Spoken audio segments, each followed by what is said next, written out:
আসসালামু আলাইকুম। সম্মানিত শিক্ষক মণ্ডলী, আপনারা অবগত আছেন যে মে মাসের প্রথম সপ্তাহে বাংলাদেশের সকল সরকারি প্রাথমিক বিদ্যালয়সমূহে একযোগে প্রথম প্রান্তিক পরীক্ষা শুরু হতে যাচ্ছে। তো সেই প্রথম প্রান্তিক, দ্বিতীয় প্রান্তিক এবং তৃতীয় প্রান্তিকের জন্য আমি পূর্বে যে একটা ভিডিও দিয়েছিলাম যে মূল্যায়ন রেজিস্টার, তো মূল্যায়ন রেজিস্টার ভিডিওর পরে আজকে আমি এই ভিডিওটি দিচ্ছি যে প্রত্যেক শিক্ষার্থীর হাতে কিন্তু আপনারা শিখন অগ্রগতি প্রতিবেদন দিতে হবে। তো এই জন্য আমি ওয়ার্ড ফাইলে এই যে শিখন অগ্রগতি প্রতিবেদন তৈরি করলাম 2026। এ পাশে হলো প্রান্তিক, প্রথম প্রান্তিক, দ্বিতীয় প্রান্তিক, তৃতীয় প্রান্তিক। এখানে শ্রেণী শিক্ষকের সার্বিক মতামত এখানে লিখবেন। প্রথম প্রান্তিকের ক্ষেত্রে শ্রেণী শিক্ষকের স্বাক্ষর এখানে, প্রধান শিক্ষকের স্বাক্ষর এখানে, অভিভাবকের স্বাক্ষর এখানে। এইভাবে দ্বিতীয় তৃতীয় প্রান্তিকে এগুলি লিখতে পারবেন। প্রাপ্ত নম্বর, গ্রেড, শিখন অর্জনগুলি আমি এখানে লিখে দিলাম। এখানে শ্রেণী শিক্ষকের নাম এবং মোবাইল নাম্বার এখানে দিবেন। আর এখানে আমরা জাতীয় শিক্ষাক্রম পাঠ্যপুস্তক বোর্ড বাংলাদেশের লোগোটা দিয়ে দিয়েছি।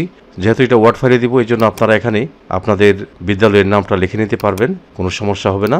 তারপর এখানে শিক্ষার্থীর নাম লিখবেন। এখানে শ্রেণী প্রথম হলে প্রথমের উপরে টিকমার্ক দিবেন, আর দ্বিতীয় শ্রেণী হলে দ্বিতীয় শ্রেণীর উপরে টিকমার্ক দিবেন। শিক্ষার্থীর রোল বা আইডি নাম্বার এখানে লিখবেন। গ্রাম, পোস্ট অফিস, উপজেলা থানা, জেলা, অভিভাবকের নাম, মোবাইল নাম্বার আপনারা এখানে লিখে দিবেন। তারপরে এটা প্রথম দ্বিতীয় শ্রেণীর, এটা হলো কভার পেজ। ভিতরের পেজে থাকবে এই যে দেখেন বিষয়গুলো এখানে আছে, 60টি বিষয়ে মোট 500 নাম্বার। ধারাবাহিক নাম্বারগুলি আপনারা এখানে লিখবেন প্রথম প্রান্তিকের, আর সামষ্টিক নম্বরগুলো আপনারা এখানে লিখবেন। কই থেকে লিখবেন আমি দেখাচ্ছি আপনাদের। এই যে প্রান্তিক মূল্যায়ন রেজিস্টার, এখান থেকে আপনারা এই যে প্রথম প্রান্তিকের ক্ষেত্রে বাংলায় কত পেল, ইংরেজিতে কত পেল, গণিতে কত পেল, এগুলি সবগুলি এখানে আছে, যা আমি পূর্বের ভিডিওতে আলোচনা করেছি। সেই ভিডিওর লিঙ্ক আমি এই ভিডিওর ডেসক্রিপশন বক্সে দিয়ে দিয়েছি, অথবা আপনারা এখানে আই বাটনে ক্লিক করে ভিডিওটা দেখে এটা সংগ্রহ করতে পারেন। আচ্ছা, আমরা আবার শিখন অগ্রগতি প্রতিবেদনে যাই। হ্যাঁ, তো আপনারা ওই মূল্যায়ন রেজিস্টার থেকে ওই শিখন অগ্রগতি প্রতিবেদন, যেটা প্রত্যেক শিক্ষার্থীর হাতে দিবেন, এখানে নাম্বারগুলি তুলবেন। তোলার পরে মোট নাম্বার আপনারা এখানে লিখবেন প্রথম প্রান্তিকের ক্ষেত্রে। ঠিক একইভাবে দ্বিতীয় প্রান্তিক এবং তৃতীয় প্রান্তিক লিখবেন, চূড়ান্ত ফলাফলগুলি এখানে লিখবেন। তারপরে ব্যক্তিগত ও সামাজিক গুণাবলী, অবস্থান, উত্তম হলে ক এই ঘরে বসাবেন, সন্তোষজনক হলে খ বসাবেন, উন্নতি প্রয়োজন হলে এই ঘরে বসাবেন। প্রথম প্রান্তিকের ক্ষেত্রে যদি সক্রিয়তার ক্ষেত্রে যে বৈশিষ্ট্যগুলি একটা শিক্ষার্থী থাকার দরকার, এগুলি থাকে, আপনারা প্রথম প্রান্তিকের ঘরে যদি উত্তম হয়ে থাকে ক লিখবেন, সন্তোষজনক হলে খ লিখবেন, উন্নতি প্রয়োজন হলে গ লিখবেন। ঠিক একইভাবে দ্বিতীয় প্রান্তিক তৃতীয় প্রান্তিকের ক্ষেত্রে আপনারা এটা লিখবেন।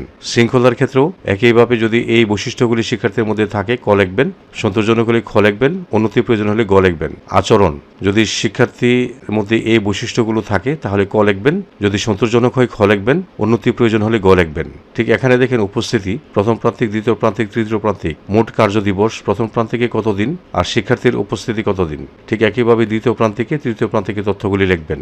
এটা গেল প্রথম এবং দ্বিতীয় শ্রেণীর। তারপরে আমরা তৃতীয়, চতুর্থ, পঞ্চম শ্রেণী যাই। এই যে দেখেন কভার পেজ দিয়ে দিলাম, চমৎকার একটি কভার পেজ। আপনারা রঙিন প্রিন্ট দিলে দেখতে খুব সুন্দর লাগবে, মানে প্রিমিয়াম টাইপের মনে হবে। ঠিক একইভাবে এখানে আপনার বিদ্যালয়ের নামটা লিখে নেবেন, সুতুনিয়াম যে ফন্টে লেখা, আর শিক্ষার্থীর নাম আপনি এখানে লিখবেন। শিক্ষার্থীর তৃতীয় হলে টিকমার্ক দিবেন তৃতীয়তে, চতুর্থ হলে চতুর্থ টিকমার্ক দিবেন, আর পঞ্চম হলে পঞ্চমে টিকমার্ক দিবেন। শিক্ষার্থীর রোল, গ্রাম, পোস্ট অফিস, উপজেলা থানা, জেলা, অভিভাবকের নাম, মোবাইল নাম্বার, এগুলি আপনারা এখানে লিখে দিবেন। এই পাশে তো আগের মতোই, আর এখানে শিক্ষকের নাম, মোবাইল নাম্বার দিয়ে দিবেন। ঠিক নিচেই দেখেন এখানে যেহেতু তৃতীয় থেকে পঞ্চম শ্রেণী, এখানে বিষয় 8টা, মোট নাম্বার হলো 700। এখানে কিন্তু শারীরিক ও মানসিক স্বাস্থ্য এবং শিল্পকলা এগুলি সমষ্টিক মূল্যায়ন কিন্তু নাই, এই জন্য এখানে আমি হাইফেন দিয়ে রাখলাম। আচ্ছা, ধারাবাহিক নাম্বারগুলি এই ঘরে লিখবেন, আর সামষ্টিক নাম্বারগুলি আপনারা এখানে লিখবেন। লিখে দুইটার যোগফল আপনারা এখানে লিখবেন, এবং প্রথম প্রান্তিকে মোট কত পাইল আপনারা এখানে লিখবেন। ঠিক আছে। ঠিক একইভাবে ব্যক্তিগত ও সামাজিক গুণাবলী, তারপর অবস্থান, উত্তম হলে ক, সন্তোষজনক হলে খ, উন্নতি প্রয়োজন হলে গ, আপনারা এই ঘরগুলিতে বসাবেন। উপস্থিতি এক্ষেত্রে আগের মতোই প্রথম দ্বিতীয় যেভাবে, এভাবে এখানে শিক্ষার্থীর ক্ষেত্রে বসাবেন। এটা কিন্তু প্রত্যেক শিক্ষার্থীর হাতে দিবেন। তো আপনারা এই শিখন অগ্রগতি প্রতিবেদনের আগে কিন্তু অবশ্যই এই মূল্যায়ন রেজিস্টারটা প্রয়োজন। মূল্যায়ন রেজিস্টারের নিচে দেখেন আমি সুন্দর একটি কভার পেজ দিয়ে দিয়েছি। এই যে কভার পেজ, এটা মূল্যায়ন রেজিস্টার। তো মূল্যায়ন রেজিস্টারের মধ্যে কিন্তু 37টা পৃষ্ঠা আছে। ঠিক আছে। আর শিখন অগ্রগতি প্রতিবেদনে মোট 4টি পৃষ্ঠা আছে। তো আপনারা মূল্যায়ন রেজিস্টার এবং শিখন অগ্রগতি প্রতিবেদন পিডিএফ অথবা ওয়ার্ড ফাইলে নিতে আমার হোয়াটসঅ্যাপ নাম্বার দিয়েছি। সেই হোয়াটসঅ্যাপ নাম্বারে নামমাত্র মূল্যে বিকাশে সেন্ড মানি করে হোয়াটসঅ্যাপ নাম্বারে নক দিবেন। আমি আপনাদের মূল্যায়ন রেজিস্টার এবং শিখন অগ্রগতি প্রতিবেদন সবগুলি ওয়ার্ড ফাইল এবং পিডিএফে আপনাদেরকে দিয়ে দিব। এই ছিল আমার আজকের ভিডিও। আশা করি আমার ভিডিওটি আপনাদের একটু হলেও উপকারে আসবে। যদি আমার এই ভিডিওটি আপনাদের একটু হলেও উপকারে আসে তাহলে লাইক, কমেন্ট এবং শেয়ার করে দিবেন। সেই সাথে চ্যানেলটি সাবস্ক্রাইব করে আপনারা আমার সঙ্গে থাকবেন। আপনারা সকলেই ভালো থাকবেন। আপনাদের সবাইকে ধন্যবাদ।